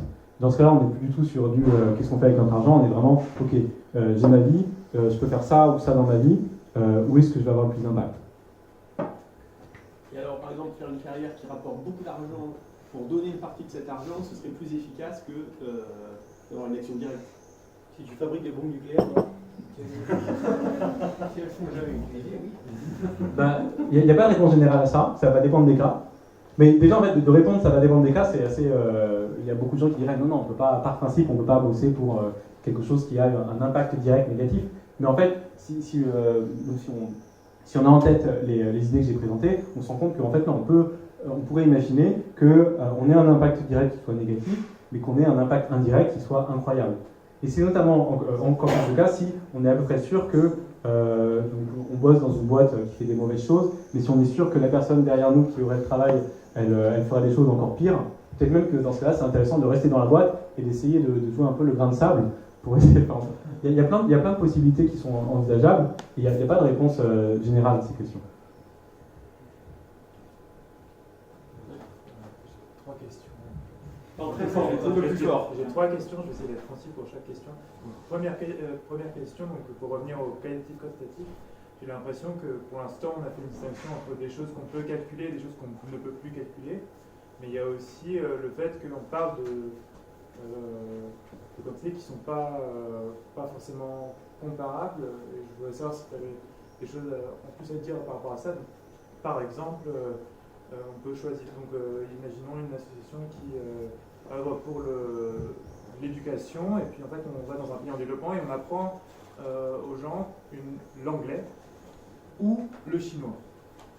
Donc c'est en fait que choisir entre ces langues, c'est un choix politique, c'est pas un choix. Je pense pas que ce soit qu'il y ait une langue qui soit spécialement meilleure que l'autre, ça va plutôt peut-être changer l'influence géopolitique des États-Unis ou de la Chine. Ouais, donc ça c'est peut-être pas comparable, quoi. Ok, voilà. Deuxième. Je vais répondre à la première question, sinon il n'y a aucune chance que je. Vas-y, du coup. Alors, sur cette question, je reprends l'exemple de l'enseignement ou bien de l'anglais ou bien du chinois. En fait, ça fait partie des cas, il y a de nombreux cas, et c'est la plupart des cas, où en fait on se rend compte que l'impact qu'on a, ça va dépendre pas seulement de juste à court terme, est-ce que la personne, je sais pas, est-ce que ça fait plaisir à la personne d'avoir appris l'anglais, ou ça fait plaisir à la personne d'avoir appris le chinois, ou est-ce qu'elle peut parler chinois dans la vie quotidienne, mais en fait ça va aussi dépendre de plein d'autres conditions, qui sont un peu des conditions un peu, qu'on peut appeler politiques ou structurelles, qui sont beaucoup plus générales, et qui vont effectivement déterminer si au final, votre action elle a eu un impact bénéfique ou pas. S'il s'avère que dans 50 ans, tout le monde parle chinois, on peut penser que enseigner le chinois tout de suite aux étudiants, ça se révèle plus bénéfique de leur apprendre l'anglais. On peut aussi penser que en enseignant le chinois maintenant à des étudiants, on augmente la probabilité que dans l'avenir, ce soit le chinois qui devienne prédominant. Et dans ce cas-là, effectivement, si on veut vraiment on pense que ça aura un super impact positif, que le chinois prenne la place de l'anglais, on pourrait imaginer que ça soit une manière de faire advenir cette situation-là. Et dans ce cas-là, effectivement, on se rend compte qu'il y a plein de considérations qui sont beaucoup plus globales qu'on va devoir prendre en compte. Voilà, ça c'est la réponse à la première question. D'accord, merci. La deuxième question, c'était, du coup, en fait, on ne va pas trop parler du fait que quand on agit, en fait, on est aussi soi-même changé par l'action.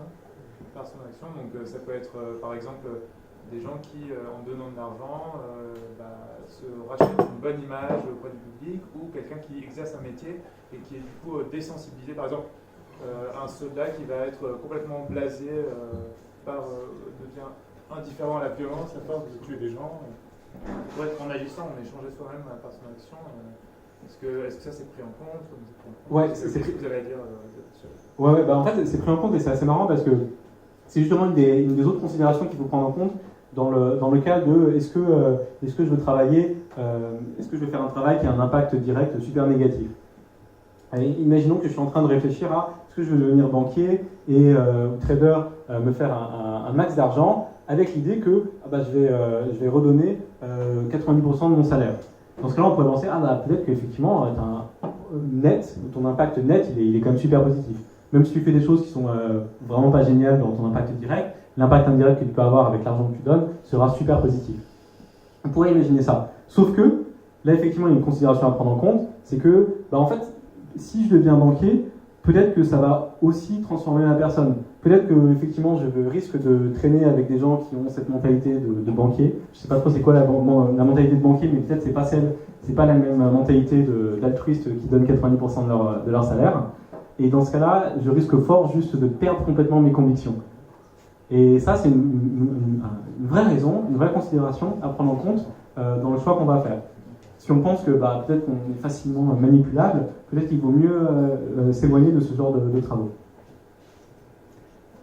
En pratique, ceux qui ont fait ça, parce qu'il y en a du coup qui ont fait l'exemple que tu donnes, est-ce qu'on a assez de données Alors, j'ai pas connaissance d'études systématiques à ce sujet-là. Je sais que Peter Singer, dans le bouquin, je crois qu'il parle de plusieurs cas où des personnes sont effectivement allées travailler dans la finance, et là c'était plutôt réussi. Alors je ne sais pas s'il y a juste un biais de sélection, parce qu'il a juste effectivement sélectionné les gens qui étaient les plus alignés au principe d'activité efficace, qui étaient vraiment à fond dedans et qui c'était sûr qu'ils allaient redistribuer 90% de leur salaire. Ça, je ne sais pas. Il a fait ça avant ou après? C'est-à-dire qu'il a sélectionné des gens qui étaient déjà dans la finance et qui étaient dans l'altruisme efficace, ou il les a sélectionnés avant qu'ils rentrent dans la finance? Le deuxième. Le deuxième, avant qu'ils rentrent dans la finance. Donc, ah non, non, en fait, non, mais je ne sais absolument rien sur le processus de sélection de Peter Singer des gens qu'il a interviewés dans son bouquin. Donc, je dirais que c'est plutôt le premier dans ce cas. Du coup, comment, constructivement, on peut déterminer l'impact, par exemple, de quelqu'un qui décide de se retirer de la société, un peu à la Henri David Thoreau, cabane au fond des bois, quelqu'un qui décide de rentrer dans un mouvement révolutionnaire, pour les guerres, les bombes, tout comme ça, et quelqu'un qui décide de travailler beaucoup et donner beaucoup d'argent. Comment on fait le tri? Comment quantitatif? Ok, c'est là aussi où du coup il faut peut-être revenir sur la distinction quantitative-qualitative. Encore une fois, si vous attendez une sorte d'algorithme où on met comme ça en valeur aller dans notre cabane dans les bois, s'engager dans le mouvement révolutionnaire, etc. Et à la fin de l'algorithme, on a juste un nombre qui correspond à l'impact qu'on a dans notre vie, ça clairement on n'a pas ça. Maintenant, plutôt que ça, on a tout un ensemble de considérations, tout un ensemble de connaissances sur lesquelles on peut s'appuyer, qui peuvent venir nous aider à prendre une décision éclairée. Pour le cas de la personne qui se retire dans les bois, alors intuitivement, j'aurais juste tendance à dire, c'est vraiment peut-être c'est un exemple caricatural de personne qui va avoir un impact de zéro, ni négatif ni positif. Alors ça, c'est ce que je dirais de manière intuitive. Après, on peut imaginer des effets un peu secondaires. Si la personne, elle se retire dans les bois, peut-être que ça va inciter d'autres personnes à faire de même. Peut-être du coup que ça va avoir un effet plus général sur les systèmes sociaux dans lesquels elle vivait avant, notamment par ses proches. Et on peut imaginer plein d'autres mécanismes comme ça en jeu. J'en vois pas tant que ça pour l'instant. On pourra en discuter. Après, pour la personne qui s'engage dans un mouvement révolutionnaire, alors c'est là où il s'agit de considérations assez subtiles, parce qu'on est en train de parler de... Alors, la probabilité d'arriver à faire advenir une révolution, parce que si c'est zéro, si on est sûr qu'on ne peut pas changer le système dans lequel on est, si c'est vraiment zéro, littéralement zéro, ça ne sert à rien de s'engager. Si on s'engage, c'est au moins qu'on pense que c'est possible. Ensuite, on peut penser que c'est possible, mais on peut aussi penser que ça ne vaut pas le coup. Du coup, il faut regarder si ça marche, si on arrive à faire advenir la révolution et qu'on passe à un autre système, ça serait quoi à quel point ce système serait meilleur que le système actuel. Et là, bien sûr, là c'est encore une question qui est très très complexe et qui dépasse de loin toutes les méthodologies très localisées là, dont j'ai parlé en économie de développement. Là, il faut aller explorer la littérature en économie, peut-être en économie orthodoxe, mais aussi hétérodoxe, voir les différents points de vue sur les différents systèmes et leurs valeurs, à quel point ils permettent de promouvoir le bien-être humain, et ensuite on peut faire un choix. Le choix peut être informé, mais là effectivement, on augmente massivement le nombre de considérations qu'on va devoir prendre en compte. Alors effectivement, à la fin, en quel sens on a un résultat qui est purement quantitatif, il n'est pas très quantitatif, mais pour autant il peut être éclairé. Il peut être fondé sur, au maximum de nos capacités, il peut être fondé sur ce qu'on sait, sur nos connaissances disponibles.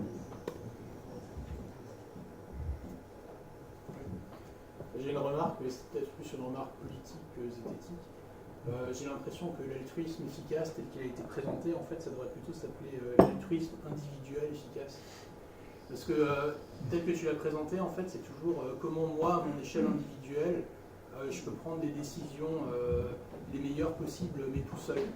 Et ça a été présenté presque en fait comme une économie de marché, enfin comme un modèle capitaliste de marché. On aurait des acteurs qui essaieraient de maximiser de manière purement rationnelle leur intérêt, et de ça émergerait un truc bien. Et à aucun moment, en fait, tu as considéré... Enfin, je sais pas, il peut y avoir plein d'effets non linéaires. Enfin, si on faisait une analyse mathématique, on dirait que ça, c'est des analyses d'ordre 1. En fait, on regarde localement, en fait, c'est quoi le petit epsilon que je peux mettre tout seul.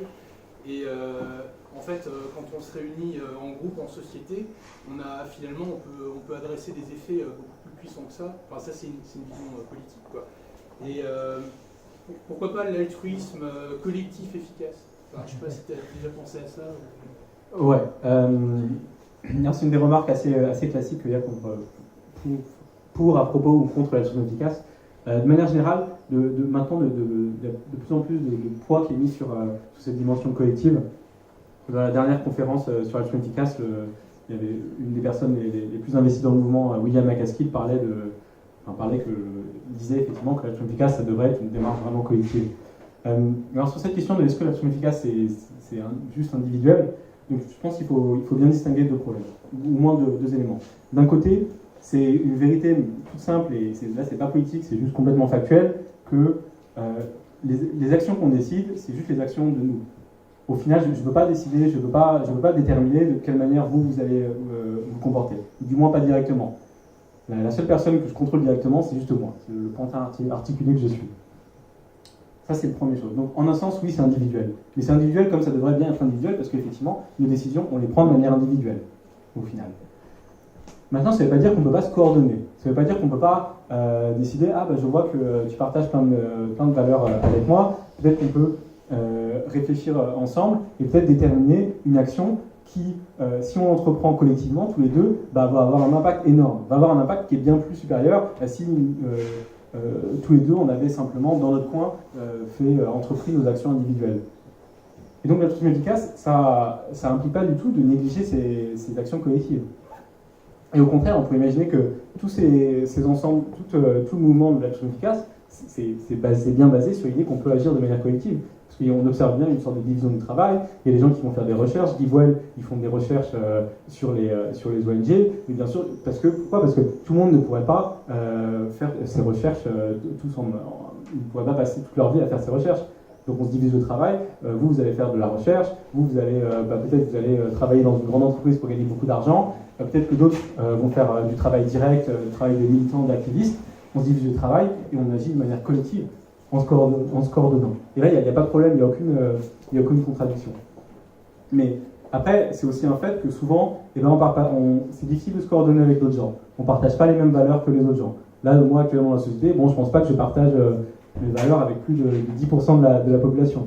C'est-à-dire que c'est juste un peu compliqué de se coordonner, de décider « Ah tiens, on va faire tout ça ensemble avec des personnes qui n'ont vraiment rien en commun avec moi. »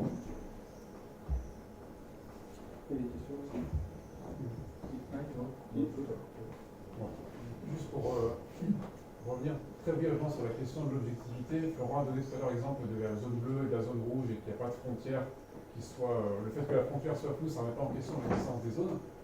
Sans forcément les nommer, est-ce que vous avez repéré des associations à but humanitaire, à but altruiste, qui étaient clairement dans la zone rouge et d'autres qui étaient clairement dans la zone bleue, entre guillemets? Est-ce que vous avez pu trancher, entre guillemets, certains cas d'associations où, il ne fallait pas donner, clairement, sans forcément les citer, mais mon point c'est de voir si vous citez un marché. Non, allez, balance ton point. Moi je veux pas. En fait c'est plus simple que ce qu'on peut penser. Là, j'ai donné une série de principes éthiques qui ont pu sembler assez consensuels, mais en fait, si vraiment on les suit un peu jusqu'au bout, on se rend compte qu'il y a très peu d'associations qui vraiment agissent avec ces principes en tête. Et notamment, il y a vraiment plein d'organisations qui juste font du travail qui ne rentrent même pas dans le cadre de ça, qui ne cherchent même pas, par exemple, à aider les autres. Si on a une association qui cherche à réhabiliter du patrimoine ancien, alors là, on peut dire qu'effectivement, ça a un impact indirect, ça améliore, les gens se sentent mieux parce qu'ils sont à côté d'une vieille église, je ne sais pas, peut-être. Mais en tout cas, ça semble effectivement tellement en dehors du cadre de pensée qu'on a esquissé que, eux, en quelque sorte, bêtement, ils se situent dans la zone rouge. Mais ça ne veut pas dire grand-chose, ça veut pas dire c'est juste dire peut-être qu'ils ont d'autres valeurs, qu'ils ne cherchent pas à aider d'autres gens, ils cherchent à aider, ils pensent qu'il y a une valeur intrinsèque accordée aux vieilles églises et c'est tout. Par ailleurs, quand on parle d'ONG, on a en tête des très grosses ONG, donc Action contre la faim, Médecins du Monde, Médecins sans frontières, tout ça. En général, ces organisations, elles sont tellement énormes que ça peut être compliqué de distinguer exactement c'est quoi, on va dire, la politique officielle de l'organisation. Il y a parfois plein d'interventions différentes qui sont menées, parfois pour des raisons différentes. Au final, certaines interventions seront clairement dans le rouge peut-être, d'autres seront clairement dans le vert. C'est compliqué de déterminer, d'avoir un jugement final. Et c'est aussi pour ça que parmi les associations qui ont été identifiées par GiveWell, en général, la plupart ont une seule intervention clé qu'elles mettent en place et qu'elles essayent ensuite de développer. Mais toujours la même parce que c'est celle qu'on a évaluée et qu'on sait qu'elle est efficace. Donc on s'y tient. Ouais, une question, Félix, ça peut être un peu compliqué globalement d'avoir une connaître son impact, etc. Est-ce que vous avez connaissance d'autres méthodes qui sont utilisées par exemple par les économistes ou d'autres choses, par exemple ça fait 150 ans que les économistes ils calculent par exemple, ce qu'ils appellent le surplus. Est-ce que vous utilisez ce genre de méthode? Est-ce que tu en as connaissance? Est-ce que vous utilisez? En général, non, pas directement. La méthode des surplus, notamment en microéconomie, le surplus du consommateur, le surplus du producteur, tout ça, ça a donné lieu à une certaine méthodologie en économie qui s'appelle les cost-benefit analysis, donc les analyses coût-bénéfice. Et ça, alors ça a des choses en commun avec le type d'analyse qui sont menées là, mais c'est assez différent. Alors, en général, c'est justement là où c'est très focalisé sur la manière dont une action, une décision, par exemple l'implémentation d'une nouvelle loi, va changer les équipes de marché, peut-être qu'on va augmenter le prix de je sais pas quoi, tout ça. Et... Non, mais là c'est plus au niveau de l'analyse coût-bénéfice, ce qui se passe dans le... Mais alors peut-être que c'était un autre surplus, c'était le surplus. Non, c'est exactement ça, mais le surplus c'est justement le profit qu'on en tire, c'est pas le prix. On calcule le profit commun pour toute la société, qu'ils appellent le surplus. Oui, voilà, oui. Non, alors ça, on pourra en discuter beaucoup plus longtemps. Ça se base sur des principes méthodologiques qui sont, je pense, assez douteux, qui sont en gros qu'on peut comparer directement à un certain gain, qu'on peut faire des comparaisons directes interpersonnelles de genre $1 pour vous, ça vaut $1 pour une autre personne. Et ça, à partir du moment où on peut en discuter, parce que bon, il y a plein de discussions en économie, en philosophie là-dessus. Mais en tout cas, alors ce qu'on peut dire, c'est que c'est une des méthodologies qui est utilisée, c'est clairement pas celle qui est favorisée. Et notamment, par exemple, d'autres méthodologies en économie de la santé, ils utilisent ce qu'ils appellent les QALY, qui sont une manière de mesurer des années de vie en bonne santé. Et ça, je pense, c'est utilisé par certaines des GiveWell, donc la plupart des études certaines des études sur lesquelles il s'appuie, ça va utiliser les QALY comme manière de mesurer les gains. Et ça, par exemple, en tout cas, dans tout ce qui concerne la santé, ou on va dire le bien-être lié à la santé, ça me semble plus satisfaisant que d'autres méthodologies. Mais là, il y a tout un ensemble de méthodes différentes. Je connais... j'ai discuté longuement avec au moins 4 personnes qui ont passé au moins 1 an en Afrique dans des ONG pour différentes actions contre la faim, la malaria, ce genre de choses. De manière unanime, en revenant, elles ont dit il est urgent d'arrêter de donner de l'argent. En fait. Pour une raison qui est bête, c'est qu'en fait on nourrit la dépendance au lieu de résoudre le problème. Et que tant qu'il y aura de l'aide, en fait, il n'y aura aucune initiative pour faire en sorte de résoudre des problèmes. Et donc, je voulais savoir comment GiveWell est capable d'évaluer l'hypothèse nulle dans les candidats à l'évaluation, comme un candidat parmi d'autres. Alors, en ce qui concerne le fait que peut-être l'aide, notamment l'aide humanitaire, ça serait inefficace, ou peut-être pire, ça aurait un impact négatif, notamment en Afrique, ça, effectivement, il y a pas mal de bouquins qui parlaient de ça, je crois que c'était au milieu des années 2000. Et en fait, historiquement, les débuts de l'altruisme efficace, et notamment chez GiveWell, c'est un peu une réaction par rapport à ça. De se dire, ok, il y a plein de choses qui ne marchent pas, est-ce qu'on peut trouver des choses qui marchent mieux? Et la plupart des interventions qui sont soutenues,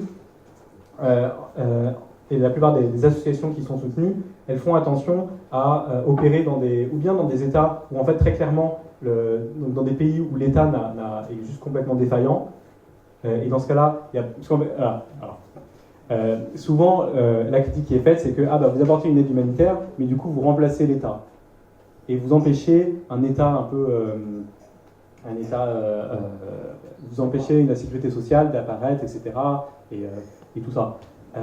Ça, c'est vraiment quelque chose qui est pris en compte dans les travaux qui sont faits, notamment les travaux d'Ivewell, ou bien les interventions sont faites dans des pays où les États sont juste complètement défaillants, donc il n'y a pas d'alternative. Ou bien, je sais pour la distribution de vermifuges, ils travaillent en collaboration avec l'État et avec les autorités locales, avec comme but, à moyen terme, de leur passer la main et de contribuer à créer des systèmes de santé locaux. Je ne sais pas si ça répond à toute la question. Oui, un bout de la question, c'était dans quelle mesure est-ce que quand on donne de l'argent pour mettre des pansements, on n'empêche pas de résoudre les problèmes de manière systémique. Je vais prendre un exemple qui n'a absolument rien à voir pour donner un ordre d'idée. Dans l'éducation, par exemple,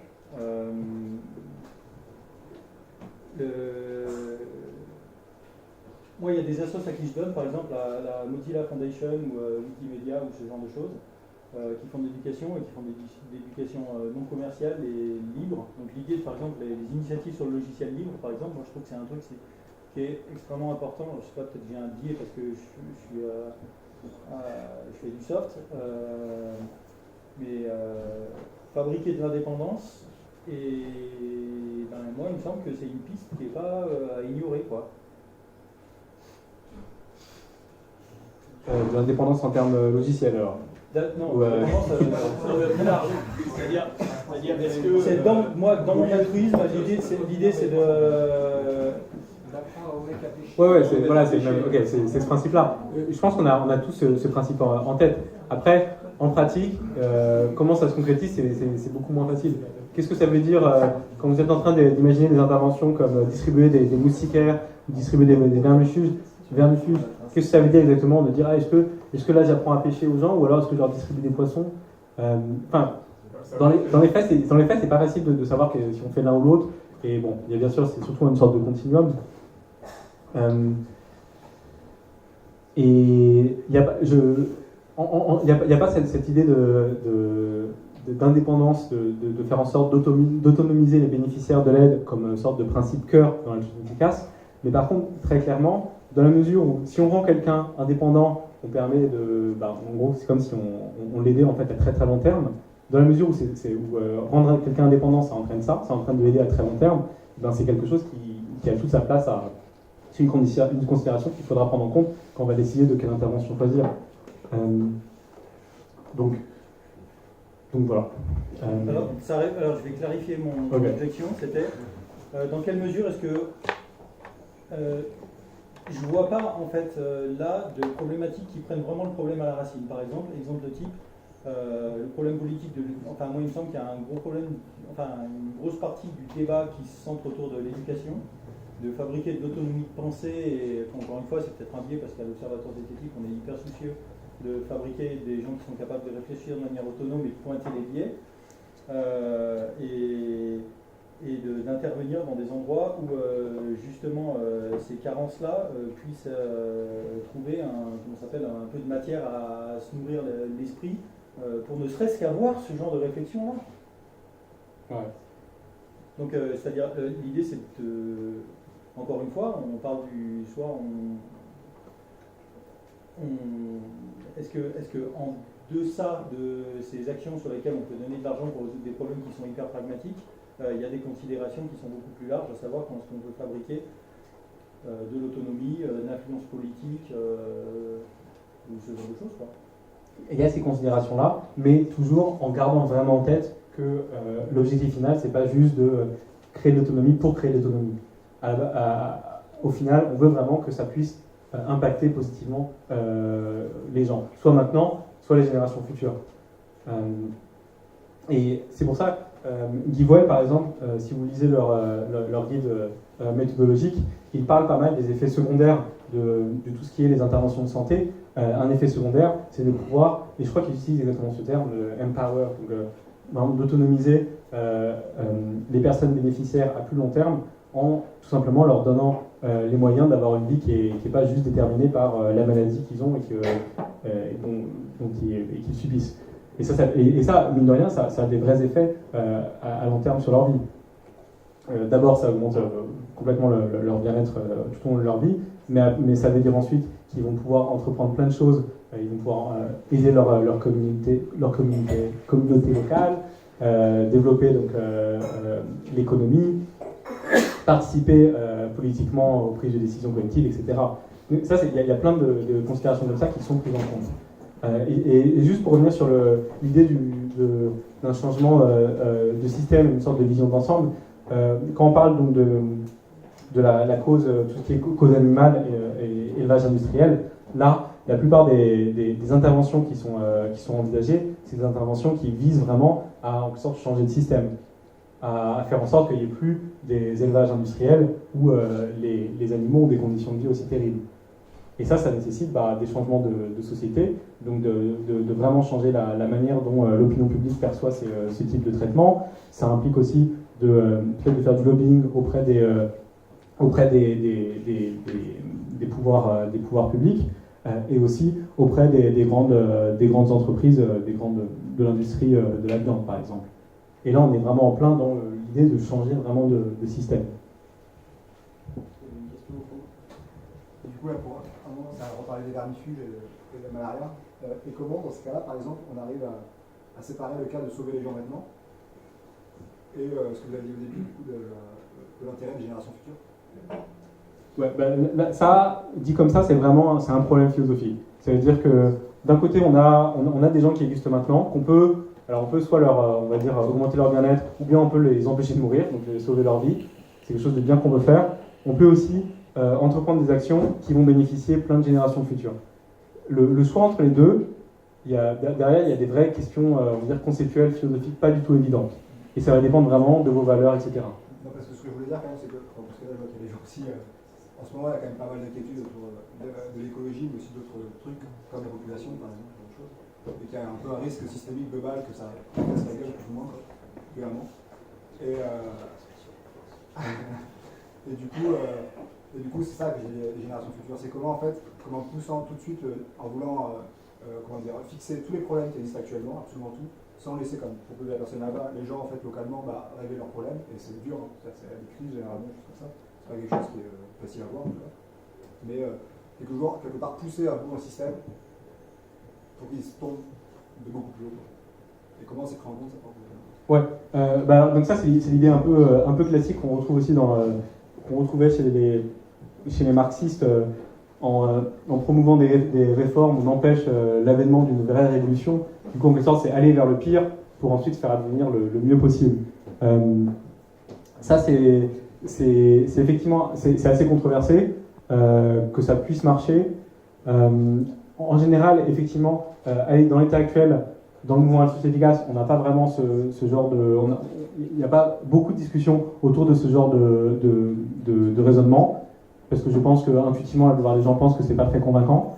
Mais si on a de bonnes raisons de penser que c'est convaincant, qu'on peut vraiment essayer d'entraîner, de faire advenir un changement systémique en dirigeant la société vers une direction ou une autre, dans ce cas-là, il faut défendre sa position et essayer de montrer que toutes les